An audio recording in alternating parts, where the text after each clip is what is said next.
नमस्कार विद्यार्थी मित्रांनो.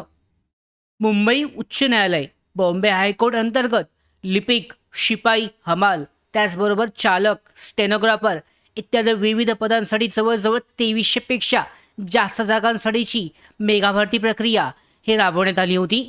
याचा निकाल कोणत्याही क्षणी हा जाहीर होऊ शकतो. या महिन्याच्या शेवटच्या 2 दिवसांमध्ये किंवा जून महिन्याच्या सुरुवातीला हा निकाल जाहीर होण्याची शक्यता आहे. या कट ऑफ संदर्भात निकाल आणि कट ऑफ संदर्भात मोठी अपडेट आलेली आहे. तर आजच्या व्हिडिओमध्ये ही संपूर्ण माहिती जाणून घेऊयात.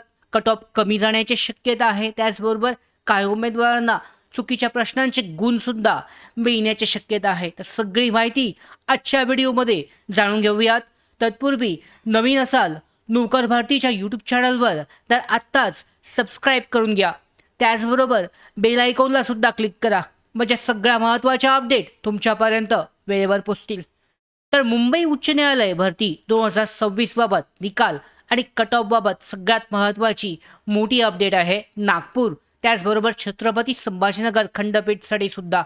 तर मुंबई उच्च न्यायालय भरतीबाबत मोठी अपडेट. नागपूर आणि छत्रपती संभाजीनगर खंडपीठातील शिपाई, हमाल, फराश आणि चालक त्याचबरोबर लिपिक पदाच्या परीक्षेबाबत निकाल आणि कट ऑफ संदर्भात महत्त्वाचे अपडेट आपण पाहणार आहोत.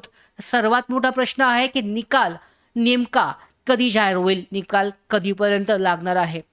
तर मिळालेल्या माहितीनुसार सध्या सुरू झालेल्या प्रक्रियेवरून असं दिसतंय की निकाल जो आहे 31 मे पर्यंत लागण्याची शक्यता आहे. अंतर्गतची माहिती आपल्याकडे प्राप्त झाली आहे. यानुसार निकाल 31 मे पर्यंत जाहीर होण्याची शक्यता सगळ्यात जास्त आहे.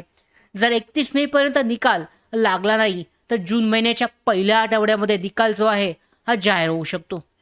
पण लक्षात ठेवायचं आहे, ही माहिती विश्लेषण आणि अंदाजावर आधारित आहे.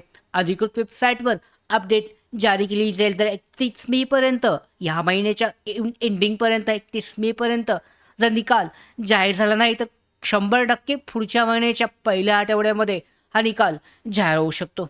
आता कट ऑफबद्दल बोलायचं झालं तर यावेळी कट ऑफ जो आहे हा कमी जाण्याची शक्यता व्यक्त केली जात आहे. सगळ्यात महत्त्वाचं कारण म्हणजे जागा ह्या जास्त होत्या.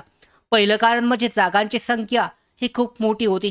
अनेक पदांसाठी एकाच 15 या प्रमाणामध्ये उमेदवार पुढच्या टप्प्यासाठी बोलवले जातील.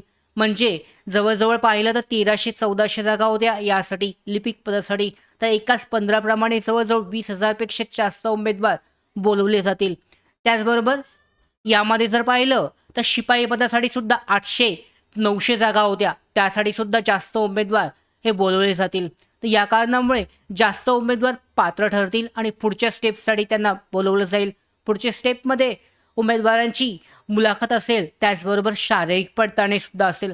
आता कट ऑफ कमी येण्याची शक्यता का कमी आहे, कमी का येऊ शकतो? दुसरं महत्त्वाचं कारण म्हणजे पेपरमध्ये आलेले 3 ते 4 प्रश्न, दोन्ही त्या तिन्ही शिफ्टमध्ये जे प्रश्न होते 3 ते 4 असे प्रश्न होते जे कन्फ्युजिंग होते किंवा चुकीचे होते. ते ज्या प्रश्नांचे उत्तरं चुकीचे असल्यामुळे त्या उमेदवारांना फुल मार्क्स जे आहे, पूर्ण गुण हे दिले जाऊ शकतात.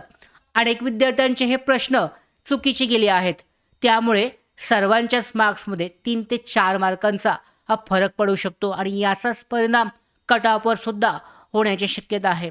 आता पदन्याय पोस्टन्याय जर कट ऑफ पाहिले, आपण मागच्या व्हिडिओमध्ये सुद्धा सांगितली होती. यामध्ये सुद्धा अजून अपडेट, आपण जे काही अंदाज आता पुन्हा नवीन मिळालेत त्या आधारावर हा कट ऑफ पाहणार आहोत. सर्वप्रथम जर चालक पदासाठी पाहिला तर पेपर जो आहे हा 20 मार्कांचा होता आणि यामध्ये अंदाजित कट ऑफ जो आहे 14 ते 16 मार्क्सच्या दरम्यान हा जाऊ शकतो. आणि जर तुमचे 15+ मार्क्स असतील तर तुम्ही सेफ झोनमध्ये समजले जाऊ शकता. म्हणजे 14 ते 16 त्यापेक्षा जास्त मार्क्स असतील 20 गुणांपैकी चालकसाठी, तर यामध्ये तुम्ही सेफ झोनमध्ये असू शकता. जागा कमी होत्या तर त्या पद्धतीने ज्या उमेदवारांनी अर्ज केले होते त्यांना इथे संधी मिळेल. पुढे कौशल्य चाचणी असेल चालक पदासाठीची. आता लिपिक पदाबद्दल बोलायचं झालं तर लिपिक पदाचा पेपर हा 90 मार्कांचा झाला होता. यामध्ये टॉपरचे मार्क्स जे आहे हे जवळजवळ 90च्या आसपास सांगितले जात आहेत. म्हणजे 90 टॉपर जो आहे 90 पर्यंत जातोय. 80 ते 85च्या पुढेच टॉपर असणार आहे 90 मार्कांपैकी.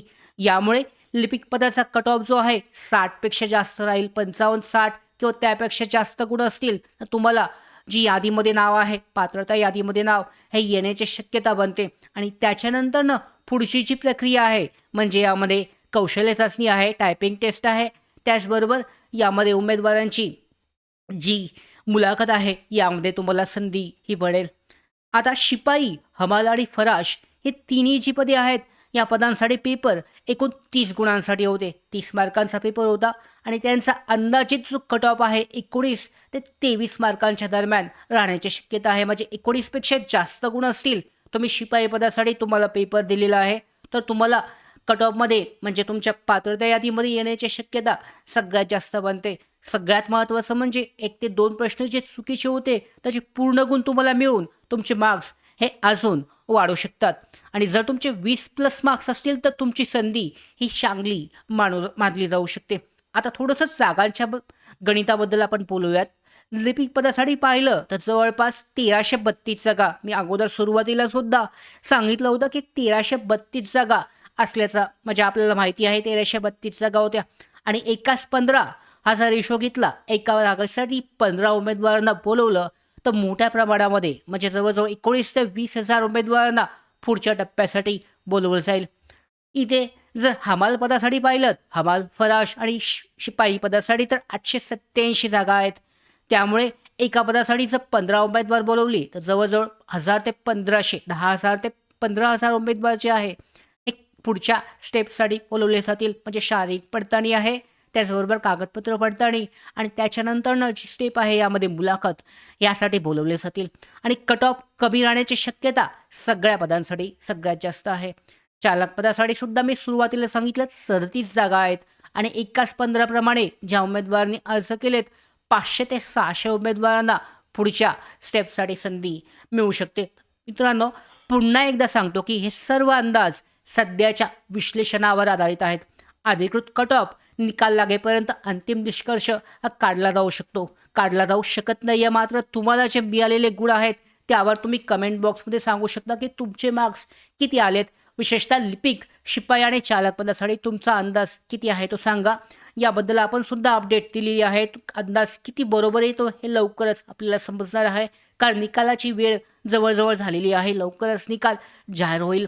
व्हिडिओ जर आवडला असेल तर नोकर भारतीच्या यूट्यूब चॅनलला सबस्क्राईब करा आणि बेल आयकॉनला सुद्धा क्लिक करा. धन्यवाद.